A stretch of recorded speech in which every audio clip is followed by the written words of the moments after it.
ఎప్పుడైతే మీరు పూజ చేయడానికి వెళతారో మరియు దీపం వెలిగిస్తారో నేను 4 వస్తువుల గురించి చెబుతున్నాను.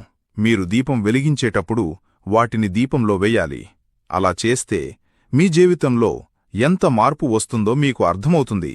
ఉదాహరణకు, ఎప్పుడైతే మీరు దీపం వెలిగిస్తారో కొంచెం బియ్యం వెయ్యండి. మీరు వినే ఉంటారు, లక్ష్మీదేవి చలాయమానమైనది, ఆమె ఇంట్లో ఆగదు. కాని మీరు దీపంలో బియ్యం వేసి దీపం వెలిగిస్తే దేవీదేవతలు మీమీద చాలా సంతోషిస్తారు మరియు దేవీదేవతలు మీ ఇంట్లో స్థిరమైన నివాసం ఏర్పరచడం ప్రారంభిస్తారు. ఎప్పుడైతే దీపం వెలిగిస్తారో కొంచెం చిటికెడు పసుపు వేయండి.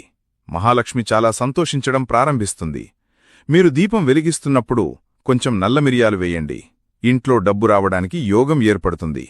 డబ్బు కొరత, బీదరికం, డబ్బు ఎలా సమకూరుతుందో అర్థం కాని పరిస్థితి ఉంటే అన్నీ సరిదిద్దుకోవడం ప్రారంభమవుతుంది. మరియు చివరిగా ఒక ముఖ్యమైన విషయం, దీపం వెలిగిస్తున్నప్పుడు లవంగం వేయండి. లవంగం వేసి దీపం వెలిగించండి.